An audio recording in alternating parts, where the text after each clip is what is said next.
Assalamualaikum warahmatullahi wabarakatuh. Shalom, selamat pagi. Izin memperkenalkan diri, nama saya Yohanes Teguh Mamahit Sihotang dengan NPM 21120111152 dengan dosen pengampu Ibu Siti Nurhasana.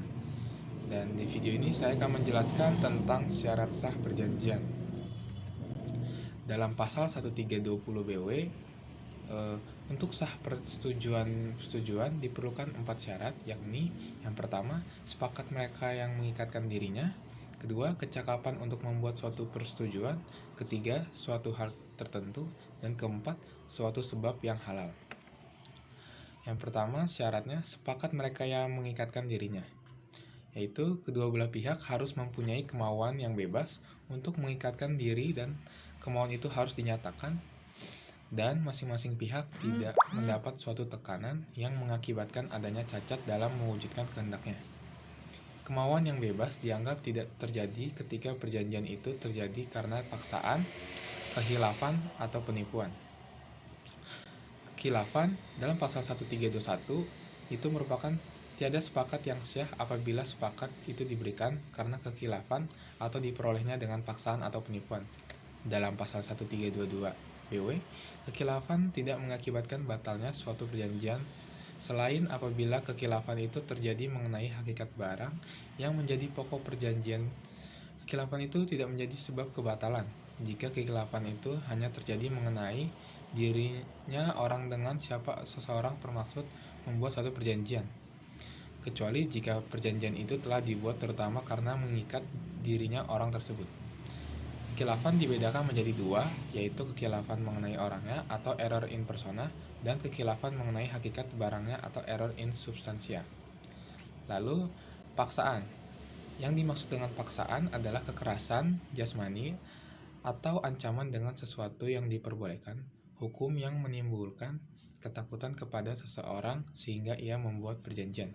Dalam pasal 1327 BW, pembatalan suatu perjanjian berdasarkan paksaan tidak dapat dituntut lagi bila setelah paksaan berhenti, perjanjian itu dibenarkan baik secara tegas maupun secara diam-diam, atau jika telah dibiarkan lewat waktu yang ditetapkan oleh undang-undang untuk dapat dipulihkan seluruhnya ke keadaan sebelumnya. Lalu terakhir, penipuan. Pasal 1328, penipuan merupakan suatu alasan untuk membatalkan suatu perjanjian.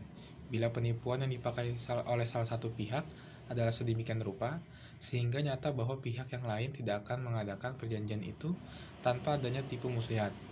Penipuan tidak dapat hanya dikira-kira, melainkan harus dibuktikan. Penipuan mensyaratkan adanya tipu muslihat. Penipuan tidak dipersangkakan, tetapi harus dibuktikan.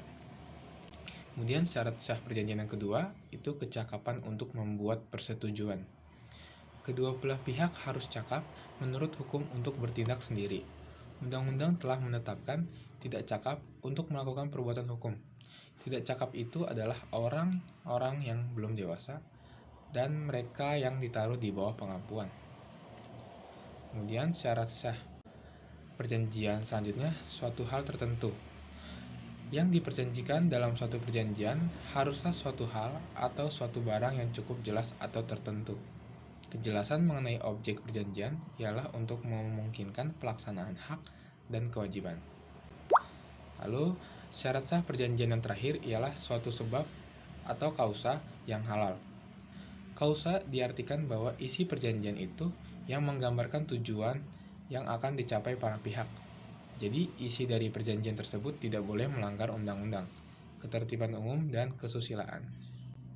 Lalu, akibat hukum jika tidak dipenuhinya syarat sah perjanjian. Dalam syarat kesepakatan dan kekhilafan disebut sebagai syarat subjektif. Jika syarat ini tidak terpenuhi, maka perjanjian itu tidak dapat dimintakan pembatalannya kepada hakim. Pembatalannya dapat dimintakan dalam tenggang waktu 5 tahun. Tertulis dalam pasal 1454 BW. Lalu, syarat hal tertentu dan kausa yang halal disebut syarat objektif. Jika syarat ini tidak terpenuhi, perjanjian batal, perjanjian dianggap tidak pernah ada. Sekian video penjelasan dari saya, kurang lebihnya mohon dimaafkan. Terima kasih.